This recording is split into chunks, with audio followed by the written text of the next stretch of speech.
ریاستی حکومت کی وزارت مالیات کے خلاف معذوروں نے کیا احتجاجی مظاہرہ۔ بے روزگار معذور احتجاجی مظاہرین کا کہنا ہے کہ حکومت کی جانب سے پیش کیے گئے سالانہ بجٹ میں بے روزگار معذوروں کی ترقی اور بازآباد کاری کے لیے کسی بھی طرح کے فنڈ کو مختص نہیں کیا گیا ہے، جس کی وجہ سے پچھلے کئی مہینوں سے التوا میں پڑے ہوئے نرادار یوجنا کے فنڈ سے محروم افراد نے ریاستی حکومت کی مذمت کی۔ بے روزگار معذور کلیان کرتی سمیتی ناندیڑ اور سمبھاجی بریگیڈ دیویانگ اگھاڑی کی جانب سے ریاست کے وزیر مالیات اجیت پوار کے علامتی مجسمے اور ریاستی حکومت کی بجٹ کاپی کو نظر آتش کیا گیا۔ اس موقع پر ضلع کلکٹر کے توسط سے ریاست کے گورنر کے نام ایک میمورنڈم بھی پیش کیا گیا۔ میمورنڈم میں مطالبہ کیا گیا کہ ریاستی حکومت نے اگر جلد سے جلد معذور اور بے روزگاروں کے لیے بجٹ میں رقم مختص کرنے کا فیصلہ نہیں کیا تو اس مسئلے پر جاری احتجاجی تحریک میں مزید شدت لائی جائے گی اور احتجاجی مظاہرین اپنے مطالبات کو لے کر سڑکوں پر اتر کر اپنا غم و غصہ ظاہر کریں گے، جس کی وجہ سے اگر لا اینڈ آرڈر کی صورتحال خراب ہوتی ہے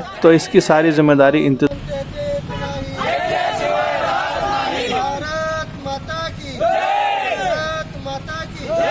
आजचं जे आंदोलन आहे ते आज 2020-21च्या राज्याच्या अर्थसंकल्पामध्ये माननीय अजित पवार साहेबांनी जे दिव्यांगासाठी तरतूद नाही केली याच्या निषेधार्थ आज आम्ही इथे हे होळी आंदोलन करत आहे। ह्या आंदोलनाच्या मागेचा एकच रूपरेषा की गत 1 वर्षापासून दिव्यांगांना विविध शासनाच्या योजनेपासून डावलण्यात येत आहे। आज त्यांना रोजगार नाही आहे, आज कुठली बँक कर्ज देत नाही। दिव्यांग वित्त विकास महामंडळाला या वर्षीच्या तरी अर्थसंकल्पामध्ये कमीत कमी निधीची तरी तरतूद करायला हवी होती, परंतु अर्थसंकल्पामध्ये अर्थमंत्र्यांकडून निधीची तरतूद करण्यात आली नाही। आज गत 7 ते 8 महिन्यापासून अपंग, अनाथ, निराधार, वयोवृद्ध दिव्यांगांना आज संजय गांधी निराधाराचं मानधन मिळत नाही। संजय गांधी निराधाराचं वाढीव मानधनासाठी राज्य शासनाच्या अर्थसंकल्पामध्ये तरतूद नाही, म्हणून आम्ही आज अर्थसंकल्पाची होळी आणि अजित पवार अर्थमंत्री यांच्या प्रतिकात्मक पुतळ्याचे आम्ही इथे दहन केलेलं आहे।